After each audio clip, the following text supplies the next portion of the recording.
Hello, my wonderful, beautiful friends. Welcome back to another episode of r/Entitled People, where you'll hear stories about people who truly believe that they should always get what they want and that rules don't apply to them. Like this wonderful person right here. Look at that. She looks so proud and happy to be sitting in something where it clearly says, "Do not sit in." And take a look at this.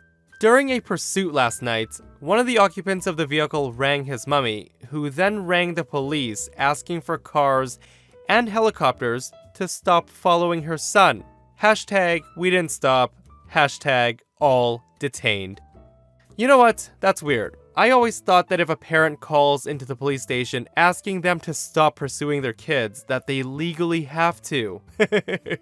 My friends, in this episode, you'll hear 3 super entitled stories. The first one is a subscriber submission, and it's about the time a Karen demanded OP cut her son's lice-infested hair. Yuck. The second story, an entitled guy gets thrown out of a store, and we'll finish up with one of the only stories that I've ever read where an entitled person actually does win. My friends, I hope you stay for the stories today, and do hit that subscribe button for future Entitled People stories. Let's dive in. So, I used to work at a hair salon in the mall. It was nothing special, but it was a place that really helped me build my clientele and give me experience. As much as I liked my coworkers and my clients, I disliked the owner, boss man Sam. He was a big, burly man with a heavy accent and a lot of cologne. He was also extremely money hungry, and he would take in any client at any time, no matter how full our schedules were, and no matter how ridiculous the requests were. Anything for a buck, right? A lot of the times we ran late because we were understaffed, and we took on a lot more work than we could handle. I found myself skipping breaks and staying well after closing to get work done. It was tough, but I will say that it helped me build up a tolerance towards stress. I was really glad I got out of there when I did. So, one afternoon, a Karen came in with her preteen son. This boy was maybe 13 years old, with long wavy dark hair and a pimply face. He seemed like your typical preteen boy with a faded hoodie that had some video game logo on it and faintly smelled like BO. I had just finished with my last client and was cleaning up before my next client, who had not yet arrived. Bossman Sam greeted the Karen and her offspring and seated them in the waiting area. He then said to me, "Hey, OP, I need you to cut that boy's hair before your next client. They're in a rush. Should be super simple, eh?" I replied, "Yeah, sure, I guess. Should be easy." Bossman Sam gave me a thumbs up and clapped me on the shoulder in thanks. He brought over the kid and his mom and let us be. When the kid sat down, I faced him towards the mirror and I said, "So, what are we wanting to do today?" Karen answered instead and said, "Give him a nice clean haircut. Something stylish but not too long. We're getting our passport photos taken in a couple of hours." I said, "Sure, no problem," and started to look over his hair to get a visual of what I need to do before taking him to get his hair washed. But that's when I saw it and froze. I'm not sure if my eyes were just playing tricks on me. At first I thought maybe it was dandruff, because the kid had dark hair and dandruff looks pretty stark in contrast. But I waited a bit and was able to see movement where there wasn't supposed to be movement. Gently, I parted a section of hair and confirmed what I was hoping against. It was lice. Normally lice are so small that it's hard to see, but you can spot their eggs everywhere. This boy had so much lice in his head that I could see them scatter in minuscule crowds. It still makes my skin crawl and the hairs on the back of my neck stand on end just thinking about it. He must have had it for a long time because there was a lot of scabbing on his scalp, old and new, from excessive scratching. A lot of eggs everywhere and a lot of movement. I had never come across a situation like this, so I told the kid to hang tight and walked over to the mom. She asked me, "What's wrong?" I said, I can't cut his hair. He has a really bad lice infestation. You'll have to have that treated before anyone can cut his hair." I said this as gently as possible, hoping not to startle the lady and draw attention to her. And she said, "What did you say?" Not sure what she was confused about, I repeated myself and said, "Your son, he has lice. I can't cut his hair without risking them spreading to any of our other clients. She shook her head at me and said, "No, it's fine. I talked to the owner. He's a friend of mine, and he said it was all right." It took me a moment to process that because it honestly sounded like something that Bossman Sam might say, since he always seemed to only want to make money. But this was a hygienic issue, potentially something that could risk a fine from the health board. What kind of took me aback was that this Karen knew her son had lice and was pressuring me to cut the hair anyway. I hesitated when I answered her and said, "I'm gonna have to clarify with the owner," and she said, "No you don't. He said it would be fine. Just cut it." I replied, "I understand, but I need to make sure that it's all right."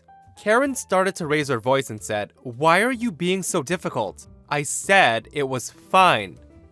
She then just snapped and yelled at me at the top of her lungs and said, "Just cut his hair." That triggered Bossman Sam to come rushing over, asking what was wrong, and Karen pointed a bony, accusatory finger at me and said, "He's refusing to cut my son's hair." Bossman Sam looked at me and asked, "Is that true?" I got defensive. Honestly, I'm not sure why I did. Maybe I was afraid that he would force me to cut the kid's hair just to make a little bit of money, and I said, "No, I just needed to clarify with you if you were okay with me cutting the kid's hair." Bossman Sam shrugged at me and said, "Why do you need permission? We said to cut it earlier." I then pointed at the kid and said, "But he's got lice." His eyes went wide. He took a large step towards the poor boy who had been sitting in the salon chair in silence, witnessing this whole ordeal going down. Bossman Sam took a close look at the kid's scalp, then turned to the huffing Karen and said, "Ma'am, your boy has lice. We refuse to service you until that's fixed." Karen's face went 3 shades of purple and she said, "How dare you? I know the owner of this place and he said there would be no problem with getting his hair cut. We have our passport photos in a couple of hours and I can't have my son looking like that. I'll have the owner fire all of you. Do you know who I am?" Bossman Sam crossed his arms and sternly said to her, "No, I do not know you. Do you know me?" Karen says, "No, I don't know you. I don't need to know you because both of you will be gone once my friend finds out. He owns the place." Bossman said, "Who's your friend that owns this place? What's their name?" Aha! Caught. Karen let out this indiscernible noise that was probably a mix of fury, embarrassment, and defeat, then stormed out of the salon, shouting at her son to follow. The boy muttered a quiet apology and scrambled out with her. The salon was deathly quiet for a few moments, and I let go of a breath that I did not even know I was holding. I was so sure that Bossman Sam would force me to cut the kid's hair that it was such a relief that he kicked her out. I was always mad at the boss man for taking on more work than he could handle, but was so grateful that he wasn't so greedy to risk an infestation for a $15 haircut. Never saw that crazy lady or her poor son again, and I still have nightmares about how bad that head of lice was though. Oh my goodness. Just thinking about what OP had to comb through and what he saw has me feeling so grossed out. Guys, if any of you have worked in a salon cutting hair, let me know in the comments below if you've ever seen anything quite like what OP has described. I'd love to know what hairdressers have to deal with on a regular basis. So, many years ago, I worked in a store selling DVDs, CDs, games, vinyl, and a bunch of other entertainment-related stuff. This story took place the day after the launch of the Nintendo Wii. Our store had guaranteed that if you pre-ordered a Wii by a certain date, then you would get one. If you had not pre-ordered, then it was first come first served for the remaining stock. No one was able to place an order or reserve one the day after release, as we could not guarantee when we would get stock back in. The day after the release, we had just opened, and I was standing by the entrance of the door to greet the customers when this big, angry-looking guy comes charging through the door straight up to me, looking panicked and frustrated, and he said, "Hey, do you have the Nintendo Wii's in stock?" I replied, "Hi, I'm sorry, we sold out of the stock we had yesterday." On hearing this, the customer stamped his foot and slammed his shopping bags against the side of my counter. I knew right at that point that drama was about to unfold. And he says, "Right, well I want to pre-order one." I told him, I'm sorry, we can no longer take pre-orders as it's now after the release day and we're unable to take orders, as we cannot guarantee when we'll receive the stock back since the product is in such high demand. The customer says, "That's a lie." What? You're lying to me. I was in here 2 weeks ago and I was told that if I pre-ordered, I was guaranteed one on the day of release. At this point, I'm thinking maybe I've misunderstood, and he has in fact pre-ordered, so I make an attempt at clarifying and said, "Oh, are you here to collect a pre-order?" The customer angrily says, "No, I don't have a slip. You should have one for me because I inquired about wanting one a few weeks ago. Either give me one now or order one for me. My son wants one."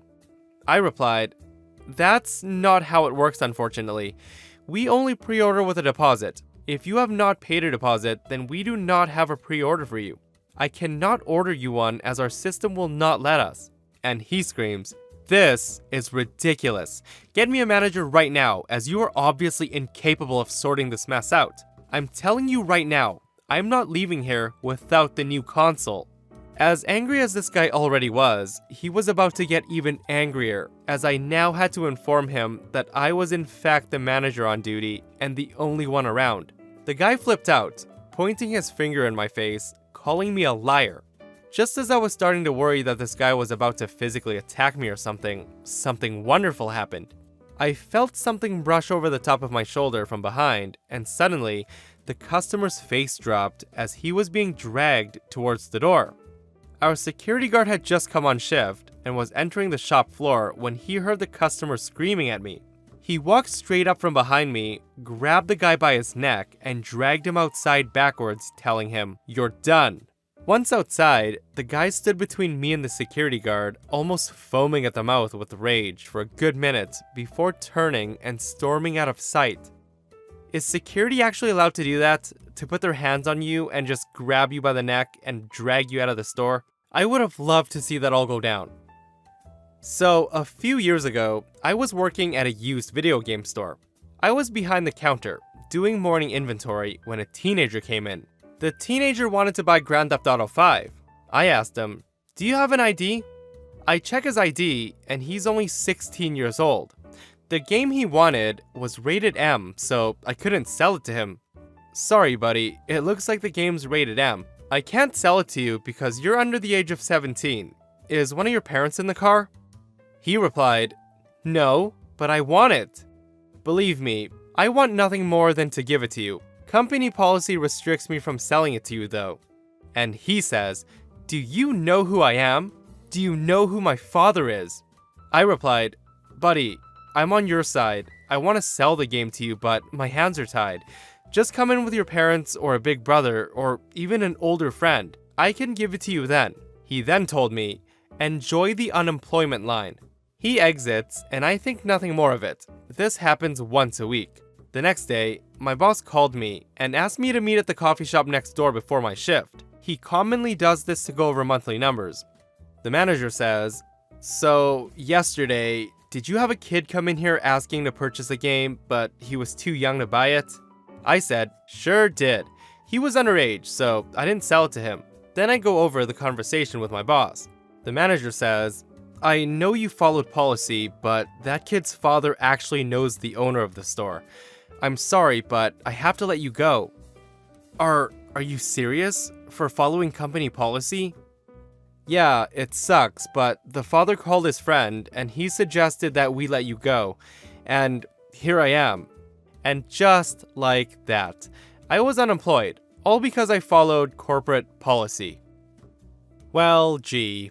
Way to go, Dad, for raising another entitled kid who will walk through life thinking he'll always get what he wants. What a terrible thing to have happen, though, doing your job correctly and getting let go for it.